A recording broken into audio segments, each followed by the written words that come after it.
Okay, welcome everybody. Seems to be time for starting this webinar and launching it. So today we are going to be talking about CX and ROI, or should I be more specific and say ROX, or return on experiences, and also about how to get your customer centricity on your board's agenda. And we have a lineup of really nice experts today talking with us. We have Diane Majors and Jana Rosendal, who will be joining us shortly. But I will be presenting a few slides before that as a welcome and doing some housekeeping to go forward. So here's the program. We will be taking questions towards the end of this session. So please send us any and all questions that you may have through the Q&A in the webinar panel. We should be closing about at 5 p.m. or so. So let's start. Today, please, if you're sharing to social media, use the hashtag CXPA Finland and Shirute, as we will be collecting your tweets and other social media messages on an automated fashion if you are using these hashtags. Also, you can follow the tweets for this webinar on our regular tweet wall on tweetwall.cxpa.fi, which is powered by Flockler. And you can also use the Feedbackly feedback channel on fbly.io/cxpafi.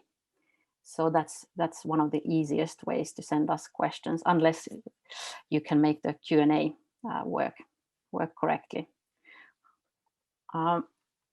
This webinar was brought to you by CXPA Finland, and this time I can say that Shirute is proud to be also sponsoring this event.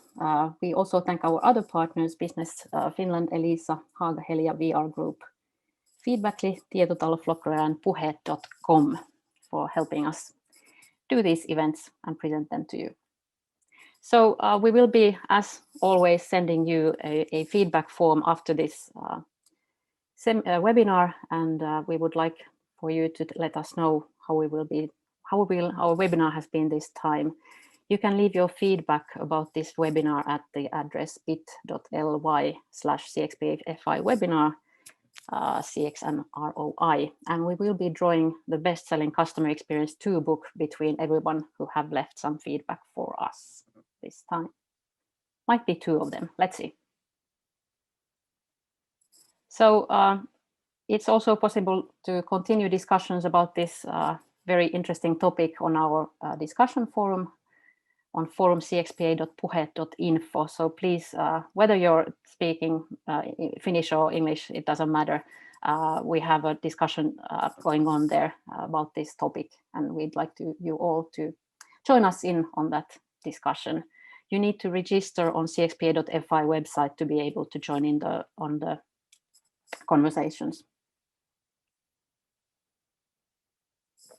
And also some of you have been asking questions about the CCXP, so it definitely is still possible to do the CCXP, and also on an online certification is possible. So please go to ccxp.org if you're interested in getting the certificate. So this is the Certified Customer Experience Professional certificate if you're interested in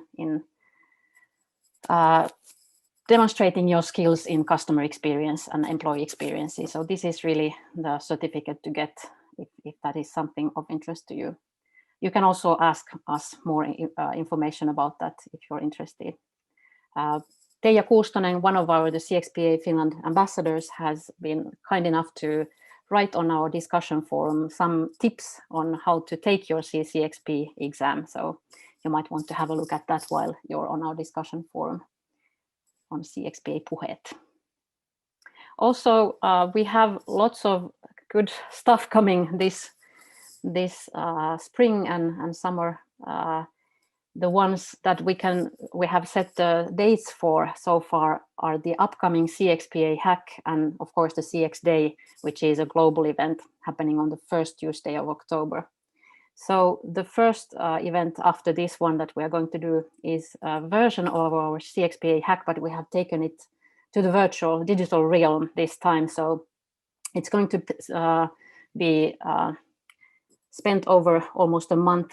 So we have first on the 4th of May, we will have a setup session where all of the groups will start working on the challenges. And this time we will be organizing this event again with Elisa, and the company that we will, or organization that we will be getting challenges from is the Finnish Broadcasting Company, so YLE. That's going to be a lot of fun, I'm sure. I already know what the topics are going to be and the challenges, so really looking forward to that. And the idea is there that after this launch event, we'll have about 2-3 weeks within small groups to find answers and solutions to these challenges, and then we'll gather back on the 25th of May to have a final round where everybody's to then present their pitches, and we'll see who wins this cup, the CXPA hack. Let's see about that. We will be sending you all invitations to that event shortly after Easter has passed, but let's have a nice Easter holiday before that. Other than that, we are planning to maybe do another CX Masterclass this year, towards the end of this year. We haven't set the date for that one yet, but we'd be very happy to hear whether you're interested in joining us for the CX Masterclass, and who would be the CX Masterclass that you would like to have it with. So should we go with one of the Sean Smith or Ian Golding that we have had previously, or shall we look for somebody else? So you can suggest also new stars from the CX Sky to hold the CX Masterclass, and we'll certainly look what we can do about that. But please contact us if you're interested in joining the CX Masterclass. Also this year there are going to be some CX awards. The first one is going to be the European Customer Centricity Awards in September on the 15th and 16th. They start their registration soon, and then there's going to be a virtual conference and award ceremony for this one. And then I have actually, for the next one, I have somebody from the organization to present this awards ceremony himself. This is Vuk Vukanovic from Awards International. Welcome, Vuk. Hello, everyone, and thank you for the introduction, Sirte. I won't take much of your time today. First, on behalf of Awards International, I want to thank you, Sirte, for all the amazing work that you've done in promoting and judging at the International Customer Experience Awards. On the slide that you're seeing now, you can find all the important dates for the International Customer Experience Awards this year. The website will be launched on 19th of April. So if you're interested in learning more, feel free to email me or to give me a call on the details that you can see on the screen. Or if you prefer, you can also visit our website and register your interest there. I'll put a link to the website in a minute in the chat. And this year, we would be thrilled to have more participants from Finland and from the Scandinavia region. So I want to inform you that together with Sirte and CXPA Finland, we'll be organizing a webinar dedicated to promoting the International Customer Experience Awards. We don't have the exact date now, but we'll keep you posted. And I'm really excited to be here today and to listen to our wonderful panelists. So thank you for having me today, Sirte. No problem. Thank you, Vuk. And Vuk is going to stay online during this whole webinar. So if you have any questions for him, you can send them online as well, either from the Q&A or then through the chat. Yeah. Thank you, Vuk. So let's move forward. And it's time to get our first speaker on the stage today. So Diane Majors is a very long-time friend of mine. She's currently the founder and CEO of Experience Catalysts and an emeritus chair and past CEO of the CXPA. And I think we got to know each other when you were working for AT&T in customer experience strategy. I think that was more or less the time for that. Way back when. Way back then. And you told me, I didn't know this was news to me, but you have also an MS in clinical psychology. So that's an interesting background to be talking about CX and ROI, but we will be hearing more about that shortly. Something people don't generally know about Diane also is that the first time she got to see the ocean when she was snorkeling on the Great Barrier Reef when she was an exchange student to Australia in high school. So that must have been some nice views over there, I guess. But I'm going to let you talk more about yes. maybe ROI now. Yes. One of the things that she mentioned was that I do have a master's in clinical psychology, but I'm a little bit of an odd duck because I also have an MBA. So during my work in customer experience, I worked for a logistics company, and one of the things that I had to prove was absolutely the ROI, because a supply chain, very analytical driven company really needed to understand the financial impact. So that's where I built these skills. So if I can do it, anybody can do it. So I'm going to share with you some of the approaches that I've had and some very tactical ways to think about experience. One of the things we talk about is really connecting the dots for people. And I'm going to talk about those dots specifically and how you bring them together. But what I want you to walk away with is that we need to convert what we call, Greg Tucker and I call CX speak to C-suite speak. We need to develop the language that our executives are using and understand that in a deeper way so that we can begin to really pull this value out of what we're doing. So hang on tight because I'm going to go fast. Everybody will tell you I talk really fast. What I want to start with is just a model or a framework for you to really think about when you think about value and ROI or ROX that you're creating. It's a process. It's not just reporting out the numbers for Net Promoter Score or CSAT or your dashboard. This is about the financial impact you're having to the organization, both through the discipline of what you're doing, which is usually intangible but very tangible, and from projects that you're working on. So I want you to think about, as I talk through this today, think about this as a framework. And Greg Tucker and I have a class where we teach a lot of this in detail, and we follow this process. We're going to talk about your strategy. What are you trying to accomplish? Do you have a plan for value? We're going to talk about how you embed what you're doing in your journey discovery and use value there. We'll talk about how you design it into, in the business case, into what you're doing. We'll talk about then the creation of that experience and the value behind it. We'll talk about benefits and value realization. So that's telling the story about the impact that you've had, and then how you continue to optimize the value by reaching across the organization and several other ways that you can do that. So think about this as a process as I go through these examples. So the best way for you to really think about and connect anybody to value around experiences, ask them to think about a good or bad experience they've had with an organization or a brand. Okay, so we do this all the time.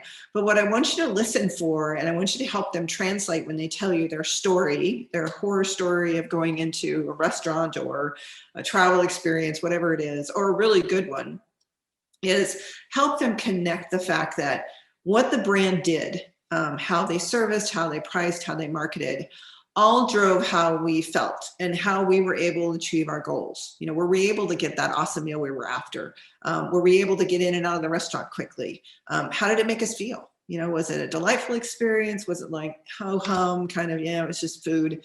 But what drives that is, if we think about from a behavior standpoint, our emotions drive our behavior. So when we have a bad experience, particularly, we avoid going back. We don't stay, we spend less with that brand. We tell other people not to go there, or vice versa. We tell people that, hey, we refer them to others. That's what drives the impact to the brand. It's really about changing the customer behavior based on the emotions that they're having that drives the brand impacts. And you can see here, I don't talk anything about Net Promoter Score. I'm talking about revenue, share of wallet, reduced cost, referrals. This is part of what your C-suite is talking about. So connecting the experience to the behavior to the business outcomes is the first step in your strategy. Also talking about this longer term balance between customer value and creating value for them, and also creating value for the organization. So any of you who've ever had an experience with a brand can say, you know, did it help me achieve my goals? Did it save me time? Did I get quality for what I paid for?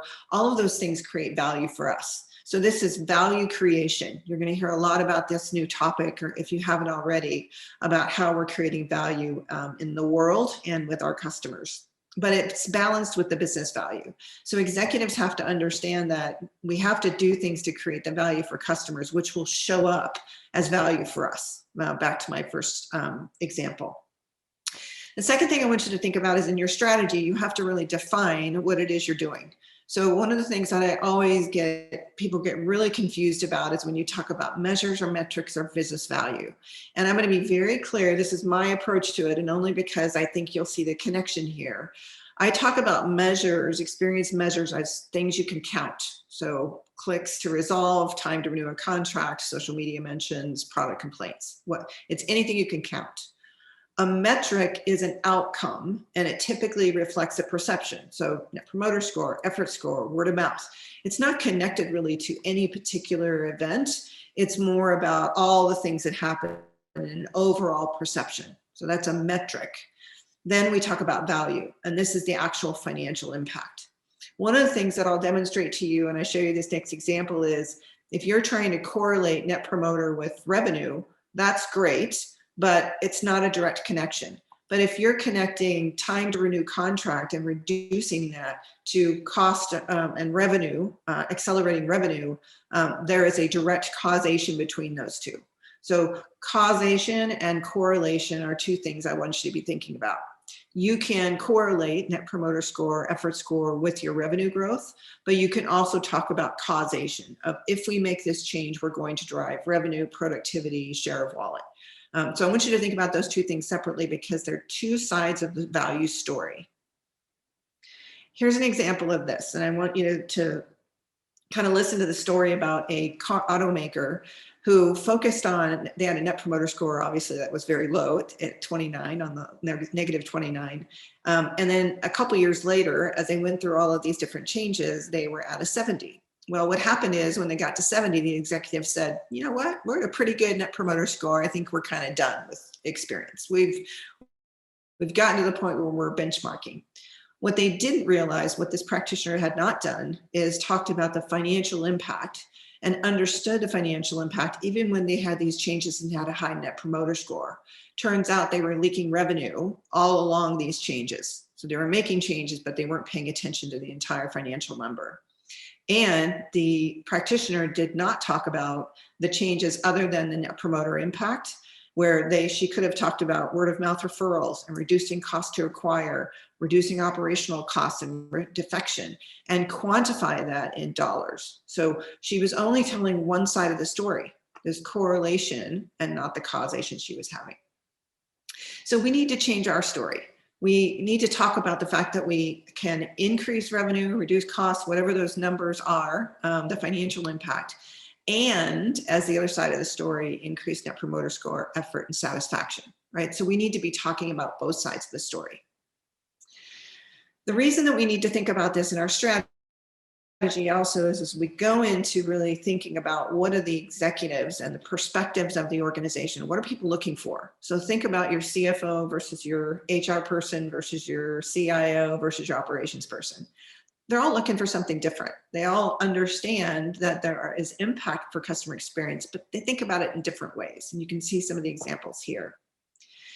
So we need to think about how when we talk about this, CX speak, I call it, the net promoter score, dropping because of these things, or our net promoter key drivers are these, when really we want the executives to be talking about, because we were able to reduce the cost of leads by 13%, because we increased our word of mouth referrals through this customer experience change that we made, that's what had the impact. And putting dollars against that and showing and demonstrating how customer experience equals revenue and value. So that's kind of the translation that we still are trying to get to. But not just your C-suite. Every team has different business goals. So I want you to think about when you do a cross-functional project in an organization, you have people from marketing and sales and finance. I hope you do anyway. Operations and care.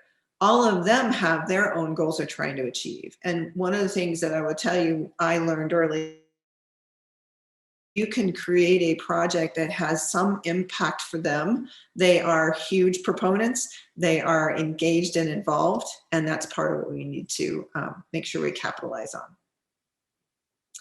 So let's talk a little bit about experience design then. So great, you've told me that I need to change the story. So how do I put that into what I'm doing? So when I'm designing an experience, I need to think about things a little bit differently. I need to look at the whole experience, the whole ecosystem, because there is value created in many different ways by making a change to the experience. So let's say you're changing an app, for example. You may look at workflow processes and say, hey, we're going to be able to redirect and shorten this time frame to get to our payments, right? Reduce sales outstanding. That's revenue. We may be able to make people more productive. That's cost. We may be able to put more things in the app that engage people for content, that if we engage them more, we drive more share of wallet, cost, revenue. So looking more holistically for where you can pull information, you can pull opportunity and value components. An example of this would be one company I worked with, they had 5 knowledge management systems. I don't know why, but we were able to reduce those to 1, which reduced their cost to maintain and their IT cost of ownership, and clean their data up, as well as their content, which also meant that people could get to the information quicker, which made them more productive. So you need to look for these extended ways that your projects are bringing in value, not just one. So what I always do in experience mapping and journey mapping, whatever you call it, I make sure that I have, what's the financial impact of the experience to the brand as a result of the current experience. So it's usually always negative, productivity, cost. When you redesign the new experience, you can always reverse that value and say, now that we've changed that experience, we are going to change the financial impact and make it positive or reduce cost. And make these things tangible and intangible. You're always going to have tangible along some way, but don't forget to include the intangibles. And in this case, this is a nonprofit. They actually talked about value to the donor. So what's the value to the donor of being a part of this experience? In that wheel that we talked about earlier, I think you also need to think about, it's great for you to do a project, but what I see all the time happen with professionals is they don't go back and tell the story. They do not manage the outcome of that project. And guess what? Everybody else, from your salesperson to your operations person, is getting investment in their projects. They're coming back to the executive and talking about what benefits they got out of it over time, right? So 6 months in, a week in, a month in, 6 months, annualized, they're sharing the benefit that came out of the change that they made. So when you think about what you're doing, you have to have a process to say, we need to be able to put this into a financial model. We need to be able to track the benefits and build that business case out. We need to track those benefits by getting baselines, looking at the change in behavior, looking at the change in impact. We're going to find benefits that are what I call emergent. They're things that you did not anticipate were going to happen. Being more effective or efficient. And then really getting insight into some of the intangibles, like going back and revisiting as a result of changing the experience, both internally and externally, where might we have gotten intangible benefits that we can help quantify? This is the goodwill line on the balance sheet, by the way. If you ever talk to your CFO, which I highly recommend you do, goodwill is on the balance sheet. And those are your intangible things, but also things like collaboration in your organization. Highly tangible because you're reducing the time and effort it takes to get a project done. And that's productivity, that's acceleration of benefits. And then sharing the stories. One of the things I also see people not do is go back to your stakeholders and talk about the fact that because you were a part of this project and because of what we did in changing the experience, here's the benefits that you got as a result of that. Now, you're not going to be able to solve everybody's problems and talk to every single person, but the more you look holistically and think about the benefits you're bringing to the organization, the more you can go back to your shareholders and talk about some of this. So let's go back to the stories again, right? Everything that we do impacts human lives, impacts how people feel, changes their behavior, which is where our financial impact comes from. So when people talk to me about customer experience versus marketing, I say, well, I'm changing customer behavior just like marketing. Marketing's trying to get people to engage and do X, Y, and Z. I'm doing the same thing by changing the experience. We talk about then the actions, the impacts, and the outcomes that we're going to get as a result of it. So return on investment. I need money to go do something so I can change the experience, so I can drive financial value. Return on the experience change. So we have impact, which is the cost. I need money to go do this.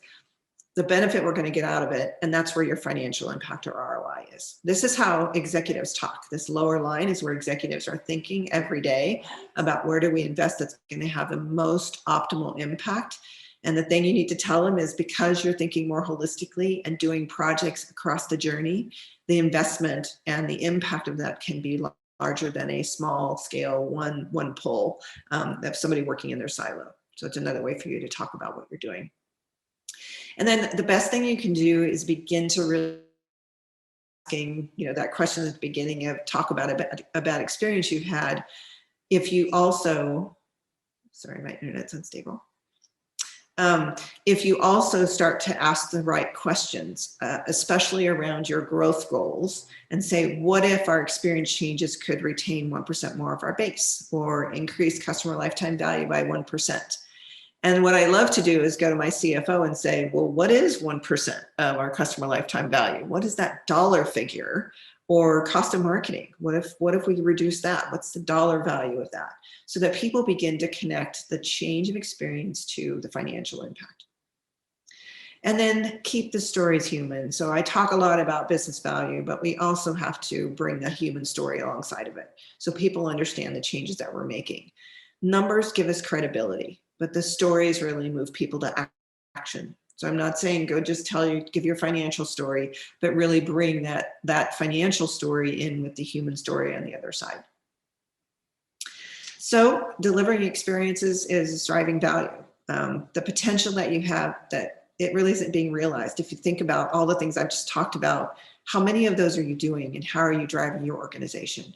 Are you engaging the leaders? Are you talking their talk? Are you talking in CX speak to C-suite speak?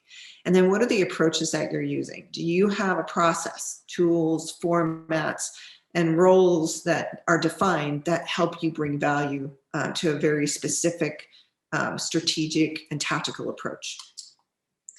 So if you have questions, please put them in the Q&A. And once we have our next speaker finished, then we'll both be answering questions. So Sergey, I'm going to turn it back over to you.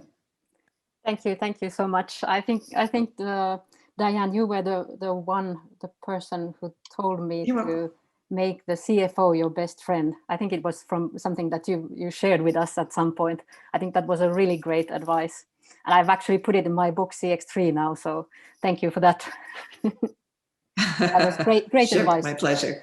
So thank you, Diane. We'll get back to you soon. I'm now going to be asking Jana to come on board. Jana Roosendahl is a specialist in human-centric enterprise design. She's a partner and a board member of Boardman, and has been holding many positions in the financial sector, for instance, helping start the Taalerin tehdas that we all know here in Finland, and also in all kinds of marketing companies. She has a very interesting hobby. You are doing thinking about starting doctoral studies and doing a dissertation. So do you already have a subject for that? Not yet, but it has to do with this, what I'm presenting, that okay. How to get there. Well, why don't you tell us a little bit why you are here in talking about in a CX and ROI webinar about customer-centric thinking. Please go ahead and share your screen. Okay, hello all Zoom people. Good afternoon.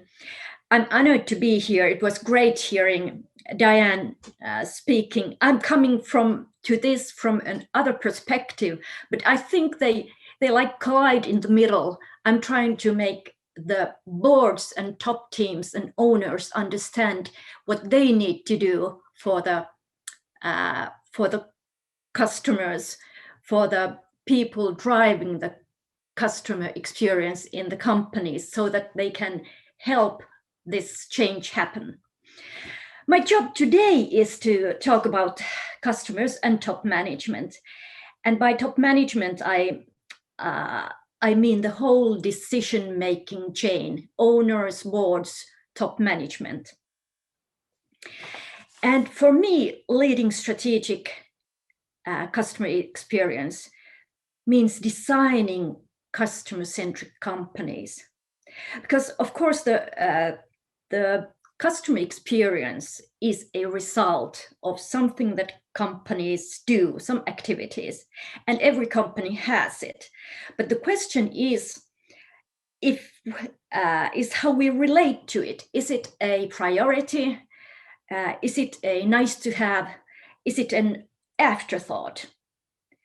And for a company to have CX sustainably on the management agenda, it is very strategic and therefore a priority. And that requires the customer centricity in the whole company. In reality, we don't have very many customer-centric companies. We have a lot of companies at the moment that are doing it. They are projects, they are like striving for it, because there are CX leaders, there is marketing or somebody in the company doing this. But I think it is the time for the top management also to take a stand on it. And I think there is some, the world has changed so much that there is some room for it at the moment, because we are coming from the market that is very stable, predictable. It's complicated, but it's clear in a way. It has been very clear that where the industries are, where the competition is, you know that, and you can see from further away what is happening. But now we are shifting and have shifted into a VUCA market that's volatile, uncertain. It's very complex. It's very ambiguous also. There can be some competition coming somewhere, and you can be this and you can be a little bit that. Like US systems professor said, it is a dancing landscape. Everything is happening very fast. And that demands a pace shift for us in the companies. We need more speed. We need more agility. We need all the brains of the company aligned to the same direction. We need all boots on the ground to see what's happening. And then I think customer centricity is a perfect answer for this. Because customer centricity in core, it is just that customer moves from being an object to a linear process. It moves to being a starting point and then a continuous partner. And seemingly a small change, but it has huge impact on operations. You really have the customer in the middle, and then you have your customer journey that everybody in the company are serving. They have their own role in the customer journey. And then you acknowledge that you actually have customers as the only profit centers. The customer is the only one paying for your salaries. Customer is the only one paying their bills to the company. And that is a huge mindset change. But it also means that everybody that works for the company, we need to start taking the employees, the people, differently. They are adults in the company. They are experts. They want to learn, they want to take responsibility, they want to work together to solve customers' problems. They make decisions, they share info, and they want to be accountable. But these two product-centric and customer-centric worlds are very different. They are different mindsets. When we are going towards this customer dominant logic, it is a systemic change because there is changing so much. It's not an add-on, it's not a new feature. It is something that we have to wonder, explore, what does it mean to us? It's outside in, it's very dynamic. Not going deeper into this, but this is the beginning to the journey to sustainable strategic CX. And I have put here 4 things you have to do on that journey for management. You have to understand the differences between the 2 different mindsets and think about what makes your business future-proof. Where are we at the moment? How much work is there to be customer-centric? Do we really want to do that? That's also a good question. But then you have to create core structures. You have to, I think the 4 hallmarks from seeing outside in, you see if the job descriptions are documented from the customer point of view. How do I help the customer? What do I do for the customer? Then of course the customer journey has to be the core process and it has to be documented. The customer and market insight has to be the very core of the function so that everybody can put data in, take data out, share insights, share analysis from their own perspective. And then, of course, the customer reporting that ensures the direction where we want to go. And these structures, they are big because they are the ones that enable and support the everyday work, that they change the way we work together. And of course, this means a whole lot more people-centric leadership also. And then third is you have to integrate your story. You have to go into sense making to people and then follow your success. That's much of the reporting. And what we usually have, this is very much for the leaders to think about. We have these building blocks in companies that are fragmented. They are shattered away in different places. We have the customers that are very often owned by the salespeople.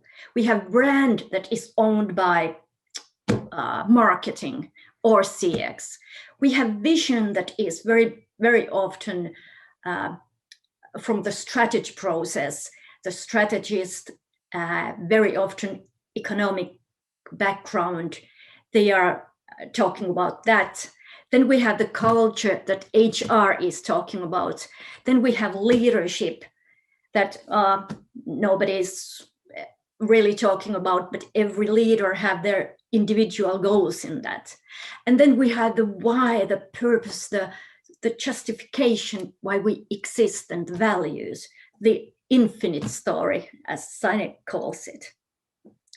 And now we have to combine them into a sense-making story to everybody, because we can't have these also in silos. We have to create from in a board and in the top management team that everybody is, that they are not in silos, they are going for common goals. So we start with the why and create the desired brand and vision. And what do we, it is like a book, the next chapter, what is going to happen next. Then is the vision that that is more often a little bit more numeric. But the brand is the impact on the market, on customers, stakeholders, society, environment. But how do we get the desired brand? We need a goal-oriented culture. The culture is the driver for the brand. Why? Because culture is behind all actions that we do. And the actions are the only ones that create brand. And they are like, there is the output part. Then there is the outcome, the changes in the behavior, the changes in motivations, and then there is the impact, how we get customers that are very loyal and advocates. And what needs the culture? The culture needs the requisite leadership, because the leadership is very much behind what we now experience as culture. And that then leads the brand and gives the impact to us. Because today's brand is the footprint of yesterday's actions. Today's actions are the footprint of yesterday's culture. And today's culture is the footprint of yesterday's leadership. They are all linked together. You can't have them with different people driving you to different places. You have to link them together, bring that story to your people and do it with them, of course. And this is the same metrics, same idea with metrics. When we do the strategy process, we think about the vision. What's the vision? And what's the impact on the market from the vision? What are the goals? We should be talking, what are the midterm results that we want? And then we are putting them to projects and all kinds of inputs that campaigns, projects, whatever, that cause activities. And the activities are the only ones giving us the output that is very transactional. But then it is like dropping a stone in the water. It has these ripple effects. First output, the transactional one, then the outcome, then the impact. And we have to make sure these all are like connected. They are, because no activity brings you the outcome as transactionally. It comes through the through various encounters. Like in a campaign, you have to have the piece where every activity includes something to get the transactional output, like the revenue. But then the outcome, after this campaign, these people are more ready to stay with us, buy more often. And then the impact that they really change their motivations and start advocating less. And we have the tendency in companies to talk very much internally about goals and visions and brands and objectives. And then we start talking about the short-term activities. And we then measure very much the short-term activities. This was the output. We got this revenue from this campaign and this much it cost. And we skip the outcomes and the impacts. And they are the ones that give us more value in the long run. Of course, we have to understand that there are both external and internal outcomes and impact. And there are also partners and other stakeholders. And then there are these intended and unintended consequences. And we have to all the time have our eye on those so that we can make corrections in the activities that we go to the right direction. So this could be called a balanced scorecard for customer-centric company. You put all these output, outcome, impact, and then you see them from customer perspective, from stakeholder perspective, and then from internally, from employee culture perspective, and leadership structure process perspective. And then you have the finances, because the short goals give you the quick value. Then comes the midterm value, and then you have the impact. There is the customer lifetime value, company value in the long run. And I don't know how much time I have. I think you're a little bit past already your time, so I'm going to have to ask you to wrap but up really quickly. I just go for this. The basic reporting is the basic principles are the segmentation. You have to have the customer segmentation, strategic one. Averages don't tell you anything. Customer always have to be present in decision making. How does this decision benefit or impact your customers? And then you have to have the customer journey, the shared customer market insight there. And financial reporting, always income statements by the customer segments, sales reports, every KPI. And then the customer lifetime value. From like board view, there is so much metrics that is we could take from customers, but this one integrates the future CLV, integrates the cash flow, retention, loyalty, and advocacy, and it leads to right discussions in the company. So you have to follow what you want to achieve and the mechanism that produces the impact. There's quite a few questions that we can you maybe stop sharing your screen, please? Oh, yes. So we've had about 40 questions here, and we have maybe 10 minutes to answer them all. So I think we're gonna have to get a selection here and then get the answers for the other ones after this event. But we'll make sure that you get your answers for your questions. Don't worry about it if you don't hear yours right away. But the obvious one I would like to start with is where would you start to all this business with CX and ROI? How does one start thinking about it at all? Would you like to go first, Diane?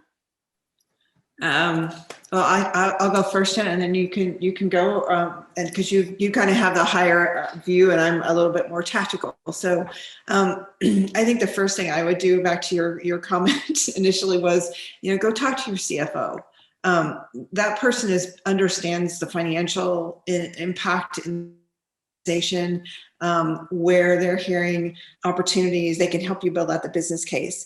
I would also go to your care center. Your care center is a plethora of diagnostic broken experiences that need to be fixed. It's very underused to go there and ask a group of agents and look at the numbers about what's coming in. What are people complaining about? Where can that point us to go fix things? Because the care team typically is getting all of these broken experiences, but they don't have a way to go back to the organization and say, let's go fix this. So it's really can give you some of, I think there was a question here about quick wins, right? That I can go fix something like content on a website and avoid a whole bunch of calls to the care center, and the angst that comes along with that is somebody have to pick up the phone. So it's another way to do that. So those two conversations are probably the richest if you're getting ready to start and you're looking for quick wins. Okay, thank you. What's your advice on this, Jana? Oh, okay, I very much agree with Diane. I would. There are two things: to go to the CFO to talk about how to get the customer view to all reporting. Where are the customer segments, and how are we going to do it so that we get the follow the money right, and then the jobs, the description of everybody's job from customer point of view. Why am I here for the customer? What is my customer promise? And for everybody, because that creates great discussions in the organization. And the third person is, I would go to the somebody taking care of your infrastructure, your tech. So I've been saying that fall in love with tech, because that is something that you will need with everything. Let's fall in love with tech. That's something that should be the slogan for 2020, I guess. Let's fall in love with tech. Okay. If we go more into the metrics part of things, these are very specific questions. The first one is question about on what level, based on your experience, is it fruitful to create a link between CX efforts and initiatives and ROI? And maybe have you recognized any activities in particular that contribute to increased ROI? Jana, do you have a view on that? Yeah, I actually think ROI is very much, you can do it when you have apples to apples. It is like when you have your financial reporting on customer segments, then you can relate it to your customer journey, because then you can start at which part of the customer journey, like Diane was saying, you should take those that are broken. Yeah, I think it's very good.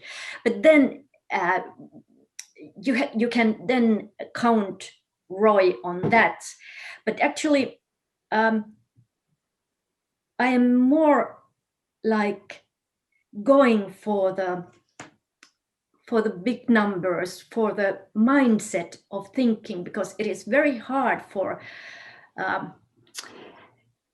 in operations to talk about if you want to have we need an investment for 3 more salespersons. Mm-hmm. And then we have this customer experience investment. Which one to take? Because we are used to doing this, though you have your business case, both have them, but we are used to having this like transactional quick money. But then about talking about those that need a little bit more perspective, the outcomes, the impact, then you should also ask that what is our customers benefiting from the salespersons on the longer term, on the outcome side and impact side. Mm-hmm. So you should like try to make those also like comparable somehow. Yeah, I think you're competing against those things. I think you're competing against those business cases. If you have a salesperson coming in, the sales manager who's saying, I can add 3 more people and add, 20 more customers that are worth X in dollars. From our perspective as CX professionals, we get to helicopter up and look and say, that's great. You know what? We don't really have an acquisition problem. We think we're going to fill the pipeline, but guess what? We've got defection happening at rapid rates. And here's why defection is happening. What if we focused on that? You can keep your current salespeople. It takes more money to invest there than it does to rescue customers you already have. And so if we look at what are the efforts we're taking against retention, rather than like the calls that are coming to the care center, the people who aren't calling but are just leaving anyway. Let's figure what that is, and what behavior do we need to change, and where do we need to invest to engage better so we don't lose customers in the first place, right? All you're doing is playing the churn game at the front end with the sales. And I'm not arguing against hiring more salespeople. I'm just saying, one, make them more effective. If you make them more effective, you're going to get better productivity and bigger results. And that's part of the employee experience. So we're not forgetting, by the way, people, you're not forgetting the employee experience benefits here either, right? People stay longer, less training required if they stay longer, productivity, impact, efficiency, all of those things are dollars. Those are part of your investment story. So you need to take those into account as well. So I would say any of those things you think you're going to get up against, because as a CEO, people are coming to you all the time for investment money. Can I have money for this? Can I have money for this? If you're not prepared to answer the questions about, well, if I give you this money, what do I get back for it and when? Then you need to go back and do your homework and talk about the story that I just talked about. Sit with your CFO and come up with those business cases, because you're driving behavior change just like the rest of the organization. You're just doing it in a broader view, and you have the opportunity to take more benefit and bring that to the table because you are looking more holistically. So we have an advantage we're not taking advantage of. in my part, when I talk to practitioners and we build these business case processes, they finally begin to realize it's like, oh my gosh, I can take credit for this, and this. My business case is much stronger than anybody as an individual who's coming to the table. So I would just encourage you, even if you don't know a lot about building a business case, get some help and just start to tell that story. You need to start talking that language. It's very much about getting the language correctly and talking about the outcomes that they are after in their goals set for the year or whatever time period. Yeah. Based on your experience, I got people from the webinar asking where do companies typically have the low-hanging fruits in CX and when it comes to demonstrating this ROI? Do you have any specific or practical examples of that? Either of you? I think Diane, here's what I would recommend. Oh, go ahead, Jenna. Okay, I was just like, I think the biggest ones were what you were saying, the broken encounters, what people are talking about, what is all the time being a pain in the ass. So they are usually the ones that you can start from. Diane, you were saying something else. And I would suggest doing that and also breaking down the big rocks into smaller things.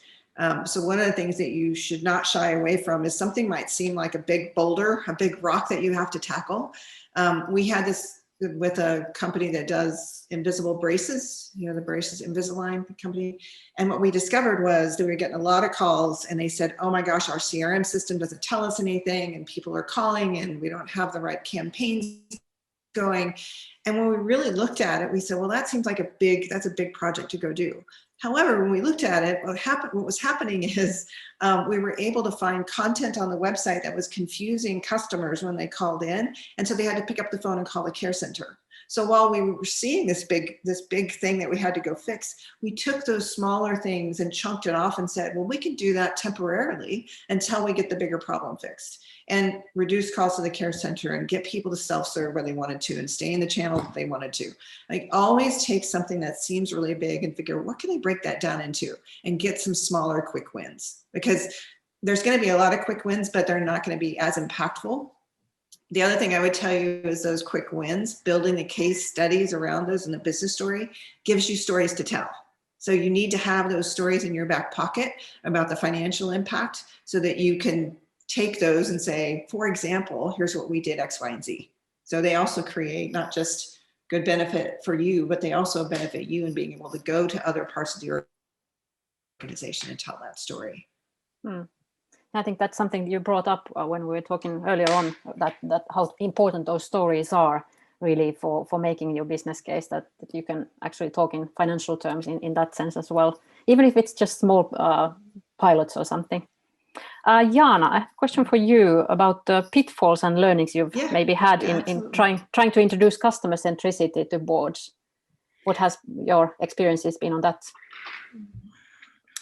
I found that maybe boards are the least entangled in it. I mean, they are. It is a very virgin ground.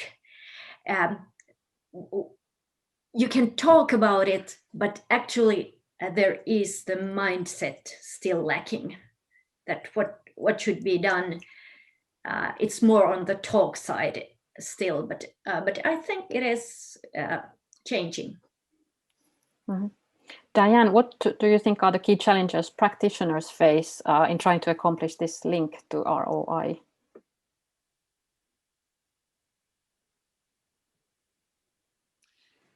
You stop talking about the metrics all the time.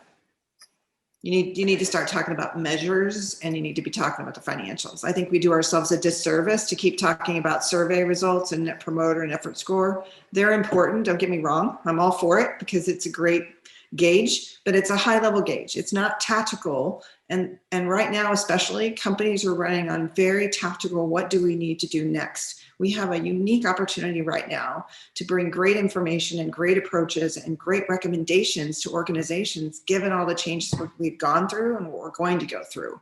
And if you attach ROI to those, people are going to say, if we do this, build out that story. If we do this, here's what we're going to get for this, versus if we do that, we're going to get this.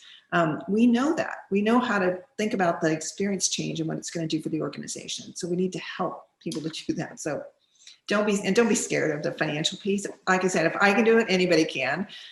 Go to your CFO. And guess who your CEO listens to? Your CFO. Go to that person and get the right information. Have them help you. Not a scary thing. It can be done. You just have to start translating what you're doing to how is that impacting the organization. And then put dollars against it. It's not hard. Oh, so it seems. When you say you can do this. I'm your cheerleader in the background, the angel on your shoulder. Yeah, we'll be all thinking of you when we do those business case examples to boards. I want to ask you both a different kind of question before we start wrapping up. In 2019, the statement by the Business Roundtable CEOs on the purpose of cooperation says that businesses should put purpose before profit. How do you think that this fits into the discussion about ROX? So that businesses should really think more about the purpose and not just the profits. Jenna, this was 2 years ago. Has anything happened on that front? I think that in a way that is highly true, because what you need today is the speed and agility, and to get that you need your people on the foreground of wondering what happens with the customers, and then you need to have the purpose.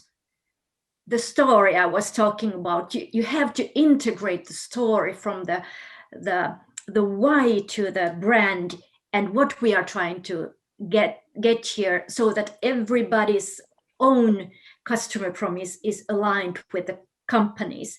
And then I believe, and I have seen it happen, that when a whole lot of people do things that are aligned a little bit, so wonders start to happen, and the value is created there. What about Diane? How do you see this idea? Practice. You're not in control of your brand anymore. You're not.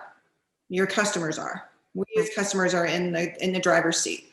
And so if you can't figure out what it is that customer wants, how they see your brand, what you need to do for them, you're going to be left alone. And you need to think about employees as well. They're the ones delivering and designing the experiences, so they need to be just as engaged. They're consumers of your brand too. They're customers of your brand.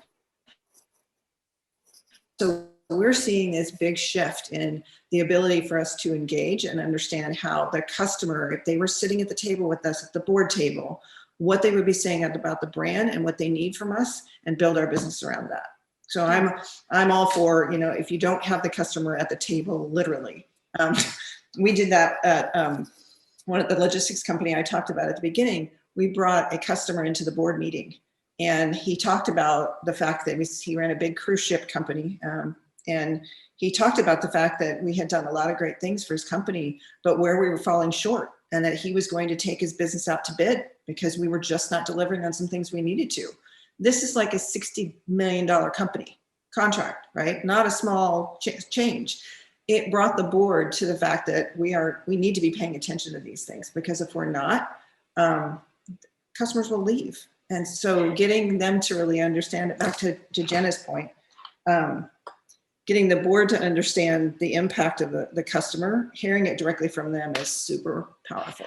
Yeah, and they gotta be in those meetings, not figuratively and literally. Yeah. Yeah, I totally agree with that, and I think that it is very important that we are, in a way, in our own domain, ahead of the customer, so that they don't have to tell us what we are doing wrong, but we have to think for the customer. We have to think what possibilities is the technology bringing to them, so that we can integrate that into our services, or we be there to first say to customers, you could do that a little bit differently, it would be better for you. So we have a whole lot of things to go. I'd like to carry on with this conversation for another hour. I love this topic and really love discussing about it. Unfortunately, we have to close soon, so I'll just leave you with the last question. If you can please both give a tip on what's the first thing that customer experience professionals should start doing to gain more from their customer CX programs by leveraging X and O data, so experience data and operative data.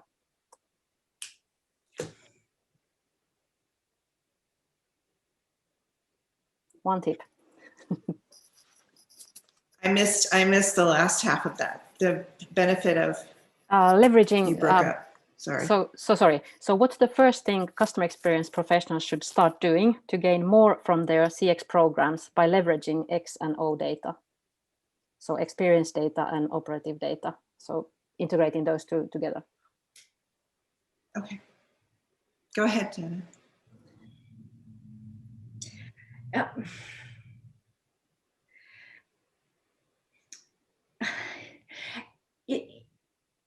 In a way, that is exactly that.